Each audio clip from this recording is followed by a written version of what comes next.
What's up, guys? It's The Real LOC. I'm Jason Reisman, and I'm here with my sister, Brittany Boscana. We're here today to talk about housing things. If you're looking for new construction, if you're looking for a home in general, there's some better things out there that might meet your needs. And we got our guest here today. Kind of tell us about yourself. Hi, I'm Curtis Boyer. I'm with Stanley Martin Homes, and I've been in new construction for 20 years. Go ahead. I'm Tamara Hutto. I'm with Mortgage Financial Group. We are one of the preferred lenders with Stanley Martin. I have worked with Curtis for over 7 years now. Wonderful salesperson. My background is over 30 years in the mortgage lending business, specializing in new construction. Wow, that's a lot of experience. I think when you're going to make a purchase that big, that's what you're going to want. You're going to want experience. You're going to want experience as a builder, experience as far as lending. Like, those are big deals to a new family or somebody that's investing in something that large. It's probably the biggest investment that someone's going to make in their lifetime at that current situation. Mm-hmm. So experience is huge. Yeah, so we're seeing a lot of new communities pop up here around Lake County. We're growing immensely and super fast. I'm wondering, like, what sets apart your homes and your communities here? You know, every community is a little bit different, but in the new home industry, anything can be repeated.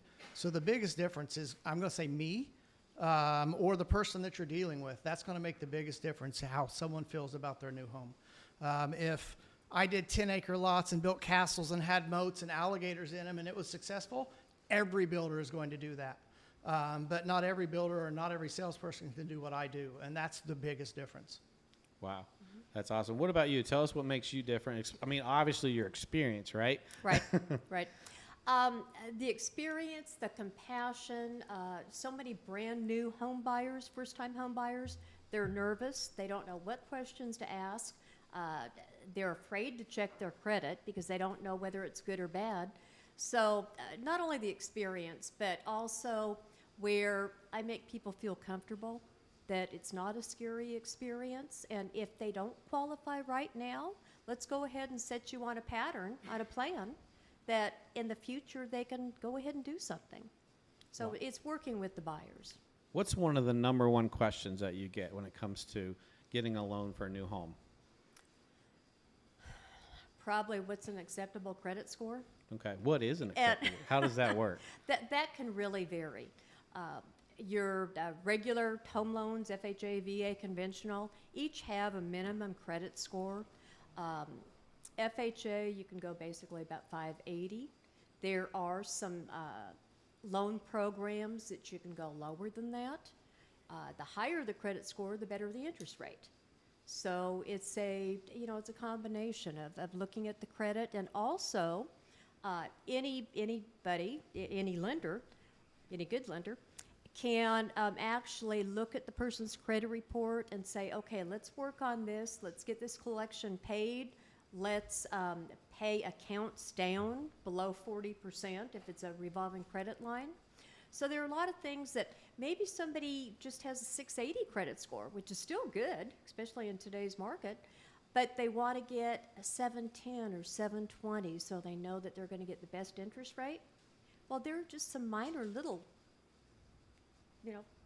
tweaks that we can do. Right. I think when we're talking about first-time home buyers, new construction is really appealing to them. And can you talk a little bit about, like, buying a new home and why this is a good opportunity, especially for somebody who's new in the market, who has never bought a home before? Yeah, in that case, it's going to be the age of the home. When you get a resale home, who knows how long, you don't know how well the people before you had taken care of it. Obviously, there's inspections you can do. Listen, one inspector's going to tell you he's better than the other, but there's a lot of maintenance the older a home gets. My home's 20 years old, putting on a new roof. There's all kind of things I've done over the years to take care of my home.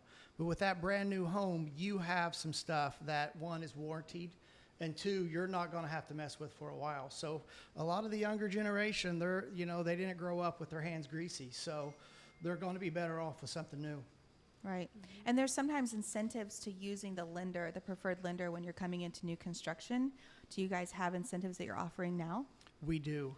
Currently, we are offering $12,000 towards closing costs. We use a preferred lender, which, of course, Tamara is a preferred lender.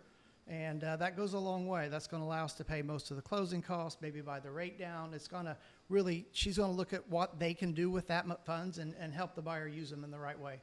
Do you guys offer, so when I have buyers, I always tell them to get a inspection, even though it's on a new home.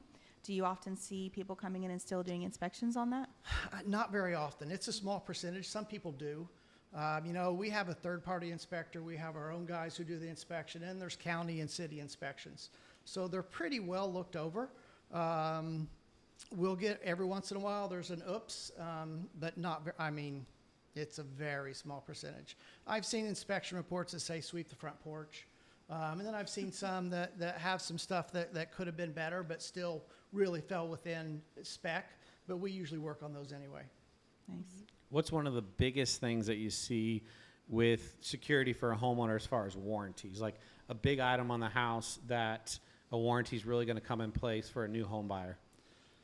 So it's like a security blanket because a lot of the new homes, there's just not a lot of warranty work to be done.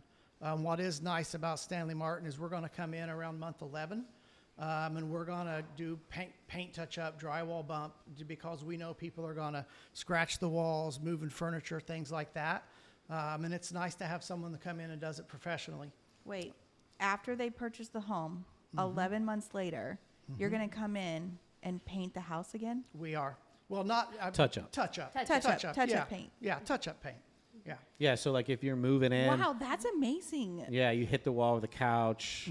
You can like make it still feel brand new after you move in. Yeah, and that is really unusual. My Yeah. husband and I have bought probably over 10 houses in last 20, 25 years, several of those brand new builds, and we have never had a builder that does that. I'm a single mom. If I got to move in and I put something on the wall where my paint is moved, I'm probably not going to get to it for a very long time. So this is to me, this seems like a big deal. Well, yeah, we see, new home buyers or someone that buys a new home, like once it's sold, the builder's gone. Like as soon as you get the keys, they're gone. And so for you to come back in 11 months later really says something about you guys and how much you care. Yeah, the warranty, we call it a 1-2-10. The first year is defective materials and workmanship, but we kind of go above and beyond, and we're there to really help. And if they find something that needs worked on, we're going to work on it. 2 years is plumbing and electrical, and 10 years is structural. Structural warranties are almost never needed, but again, it's a nice safety blanket because if it is, it's there. What are you seeing on the resale of these homes? Recently, people run around in their underwear because they're so happy with what they can do on resale. Right. Yeah. They buy a new home and in these communities, and normally in a community we start at price A and work up to price Z. And you've got some built-in equity by the time we're done building out the community. Now, whenever a buyer is in the market, they know they can negotiate on regular residential homes. Can they do that on new construction? It depends on the time of year, what's going on. Like a while ago, we were doing some negotiating, but we decided we're just going to price them where they need to be.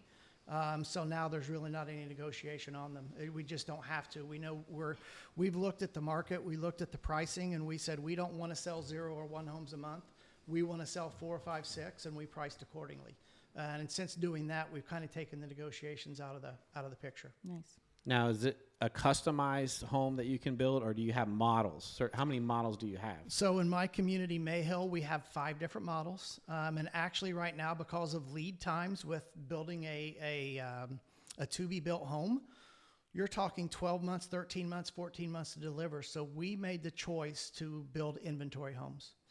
So we decide what's going to go where, what's going to go inside of it, and we build it. And it is, we hope people like it, and luckily enough people do. What is the number one thing that people like about a new home? Is it the closet? Is it the kitchen? What are they looking for that you guys kind of meet that need? The number one thing they're looking for is no one else has been there. Oh. I remember in one of my trainings a long time ago, they said, like toenails in the carpet. And that's the kind of stuff that's why they want a new home. So do you guys put carpet or tile, or how's that? Well, we do have a little bit of carpet in the bedrooms. We have carpet in the bedrooms, but we do have tile everywhere else. Now but brand new carpet. Right. New carpet, tile, you have granite countertops in your models, so that's custom, like that's what comes in every It is, home. yeah. What Yep. other upgrades do you guys have that You know, I mean, they're 42-inch cabinets. The ceilings are 9 feet 4 instead of 8 feet 8 inches. That's a really big one. Is that higher ceiling? You know, the granite countertops. We put all the lighting in that people are going to need. You have lights over your mirrors in the bathrooms, which sounds, oh well, of course, but that's not common anymore. We put pre-wires in the family room and all the bedrooms for ceiling fans. We have 4 LED lights in the family room. We put pendant lights over the island. So a lot of stuff that no one else is going to do without spending extra money, or even if you can do it, we're doing. I will make a comment from being a buyer and building previously. The thought of walking into a brand new house that you have the price and you are not nickel and dimed by the builder, $200 for an extra light socket. You know, I mean, by the time you walk out, we just built, by the time you walk out, minimum it's $60,000 in just basic people upgrades. Wow. So walking into these fantastic houses, you know the price, they're gorgeous. You know, you don't have to be stressed out over it and have nightmares every single night. Now, a lot of buyers don't realize they can bring their realtor in on new construction. And you guys like working with realtors, right? Yeah, we love working with realtors. I can tell you for me that normally a realtor walks in, they've talked to a lender, they can buy a home. It's not as busy in Lake County as other places I've worked, but you might see 30 people and none of them are interested in buying a home or even know if they can buy a home. Mm-hmm. Wow, that's amazing. So, and I think for me, it's just the security of knowing that if the AC goes out, it's covered. Or at least if I lost the paperwork on an existing home, you guys are probably going to have something to help me through that. Well, yeah, and the resale I think is a really big deal right now. I mean, people are moving into these homes. Some move out right away because they have to move somewhere else, and it's still a brand new home, Right. and a brand new community. Yeah. So one of the things that I always talk about, obviously, is the roof. So a lot of times warranties, and I wanted to ask you guys about this because we see this as confusing sometimes. So how long is a leak warranty on the roof? Because a lot of homeowners will get this warranty for 50 years and they think that, hey, the roof is good for 50 years, but actually it's the product that might be good for 50 years. So talk a little bit about maintenance. How long does a warranty like that last? Like little details like that. You know, so the warranty on the roof really is just kind of falling in that first year. Right. And the way we look at it is, listen, if you haven't had a leak in that first year, it's probably going to be some type of damage that should be covered under insurance that's causing a new leak. We don't think that 5 years down the road, what someone did on the roof, 5 years ago is what's causing the leak. So is there a discount on insurance when you buy a new home versus an existing home? I don't know if discount's the right word, but it is a huge difference. I was talking to an insurance today. They're talking $600-700 on a brand new home, and I know what my insurance is, and it's 3 times that. So. Right. Yeah, I think that's a big buying factor is the fact of warranties, knowing who built the house, and obviously toenails in the carpet. That's a big one. I mean, knowing that you're going to have that, like Florida with your building codes, that it's all the newest codes, that you're safe. Existing homes, you don't know if they have the right existing stuff there to protect them in a hurricane, right? So the new home, the codes are all updated.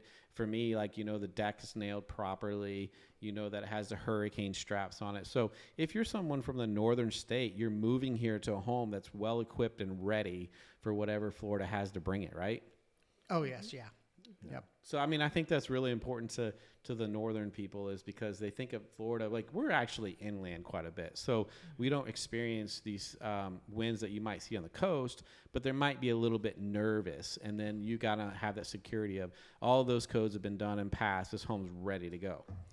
Yeah, a lot of what I hear a lot from the people up north is, well, windows. When windows are rated, depending on where you're at in the state, the closer to the coast, the better the wind rating has to be.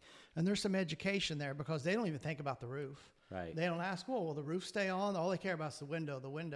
And you have to kind of educate them. Listen, the window's not breaking from wind. It's breaking from a piece of wood flying through it. And there's not much that's going to stop that from breaking. You can get the layers that keep it from shattering, but it's still going to break and need to be replaced. Wow. Mm-hmm. Yeah, people forget about the roof, but that is the first line of defense when it comes to a storm.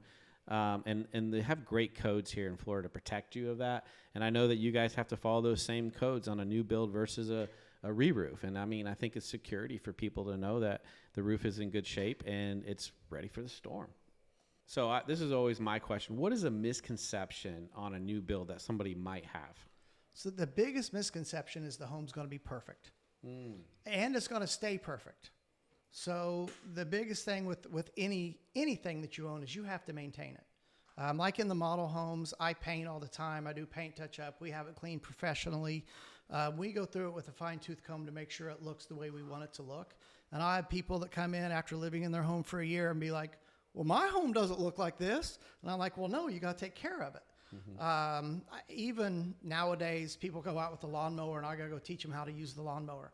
But yeah, the biggest misconception is it's going to stay just like it is the day you get it. Well, it's not, and it's also not going to be perfect. It's done by people. There's going to be things that you see when you're sitting down and the sun's coming in, 9 o'clock at night in summer. And you're going to go, oh, I never saw that. And usually it's cosmetic and easily taken care of, but. Yeah, the idea of perfect is the biggest misconception. Yeah, we get that in roofing. It's interesting how, like if there's an old roof on an existing home and then you put a new one on, now you can start to see things that maybe you didn't see before because you're looking, it's bright, it's new looking, or like if the sun hits it a certain way in the afternoon, like on the older roofs, they would see some of the rafters in the afternoon because of the way the sun hit it, or in the morning sometimes, but like homeowners weren't looking before, right? Right. So now when you're just looking for something, there's a good guarantee that you'll find something that might not look just right, but maintenance is huge. People forget about that all the time. It's like your car, right? You go buy a brand new car, but you maintain it, right? You put new tires on it, you wash it. A home is the same way, and I think people forget that when it comes to a home. Put brakes on it. Yeah. Why are you looking at me? Okay. All right, so I got a question for you. I know the rental market is huge here in Florida, and people can't find homes to rent, the expense of the rent. Some of these people can go see you as a lender and start working on their lending score to get in one of these new homes. I think they're more available than people actually think, and maybe they could stop and see you before they go and rent something. Well, that's true. The amount of rent that people are paying right now is horrendous. I mean, just a couple years ago it was okay, but now it's horrendous, especially for what you get. Even with interest rates being higher than they have been over the last 2 years, buying a new home really makes more sense than renting. Your payment can still be lower than $2,800 rent, depending on what the sales price is. I think, I really wish a lot more buyers would look into the financing, whether they're thinking about buying right now or not. But look into the financing, see what they need to get together, possibly work on. One of the things that I ask buyers when I talk with them is, what is your comfort level on a payment? Because they may be looking at a house that payment's going to be $5,000, but if they tell me comfort level is $1,500, we need to kind of do some readjusting here. Yeah, so I'm thinking as a renter, here's what I'm thinking. Like, all right, so people might be a little scared at first, but what's there to be scared of? Because here's the thing. I can come find out, get my credit score up. I can go and buy a house from him. And then I know that, hey, I'm covered for the first year. Anything goes wrong with a house, we have a way to fix that. We have warranty, so that security's there. And then in the end, I might actually move on and sell that house, and I could actually make a profit on that. I can actually move into something different. Like, I think that people get scared. And build your credit. Yeah, build your exactly. You're building your credit. You have a home. You're not wasting the money. It's not going into the trash, right? And then actually you're building equity. You could sell the home, but also you have the warranties. So that first year while you're getting on your feet and you're just getting going, you don't have to worry about this unexpected cost. And I think that's one thing that people forget about a new home, and maybe they don't think it's reasonable and that's something that they can do, and they go right into renting because they're scared. Right. But they need to call and find out, hey, where can I go from here? And you can answer those questions, Right. and you can answer those as a realtor. So instead of just jumping into a rental house, that might actually be an option for somebody out there to actually increase their financial or portfolio, because they can buy something that they could sell later, but also the security of the warranties. Right.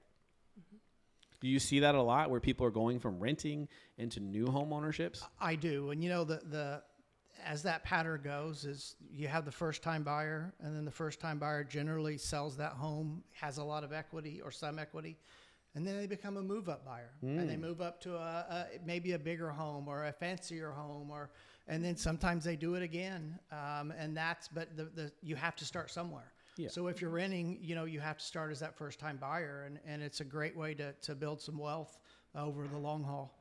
Yeah, so you're building wealth, you're building your credit score. I mean, it's a no-brainer. Well, and I think Right. you have a sense of giving into the community too, because now you own something. Like, it's your pride and joy. It's something that you're going to keep feeding back into, and that's what makes our community so great. Right. Yeah, no, I think it's a no-brainer if you're in the rental market, because like I said, you're in the rental market and then all of a sudden your AC goes out, right? You still got to get it fixed, even though it's not you're paying for it, but you really are, because your Right. rent is so expensive. But now you're without AC for a couple days in your family, or you might have an issue where if you would have bought a new home, you're in, that's secure, it's brand new, and then you can save up for your next home, or you're building equity. I think it's a really good option for people instead of just going into the rental market. So I've got a question for you on new homes, especially for the area. So are there any considerations for the area, like the design of the house? Is it adding value to the area? Like somebody that lives already in an existing home sees these neighborhoods come in. What should we tell them about these neighborhoods? How does it enhancify the area? What can we encourage to them that this is a great thing, but also the design of the house? Does it match the areas? Yeah, a lot of times we're looking at that stuff when we're looking at an area. You have to kind of take into consideration, what are people willing to pay? What can people pay? What are you going to do? Like, I've worked in what I call fancy town, and the fronts of the houses, there might be $60,000 to $100,000 difference from one to another. But when we're going through zoning, through planning, the municipalities are usually like, hey, it's going to have to look like this, or you're not going to build it. They're not going to want to see these homes that already look run down and they're brand new. They're going to want it to blend in. They're going to want it to enhance. They're not looking to downgrade their area. Yeah, because I know a lot of people are always concerned about new homes being built in an area, but actually a lot of times it can actually increase the home values of the existing homes. It's not always something bad. It can actually help the neighborhoods out. It can increase your home value. You're going to get more equity in your house. And then also, like, the city's making sure that they kind of meet the standards that they're looking for. So we're not making a different neighborhood that looks different, but also just increasing the value overall of that city. Mm-hmm. Yeah, another thing people have to keep in mind is whatever we took out to build this new community was the same thing that their home that was there before their home was there. It's just time has lapsed. They forgot that this was all trees, or this was all orange groves. So we do run into that a little bit, that people are like, but it was orange groves. I'm like, yeah, but so was that where you're living right now. And it became this great historical thing, or this area everybody wanted to be, and that's what we're building too, is a place that people are going to want to be. Yeah, and I think also people forget too, you're building jobs, right? Like, there's jobs that go into this, there's trades that go into this. So there's neighborhoods that surround these neighborhoods that maybe not be looking forward to this, but it actually creates an income. Like, it's a good thing to have growth in an area. It is, and in fact, read a report that for every home sold, it's keeping 90 people employed. Wow. Oh, wow. That's cool. Yeah. Wow, and that's a big deal. I mean, you want to keep people working. That's always going to help an area out. So we appreciate you guys building houses here in Lake County. I think it's a great thing. It's a great opportunity to people. It's a great opportunity to people that are in rental homes right now that can step it up, change their life, get some equity built up, change their credit score. So thank you for what you're doing, providing an income for people that are in this community. Well, thank you for having Thank me you. here. I appreciate it. All right, thank you. you.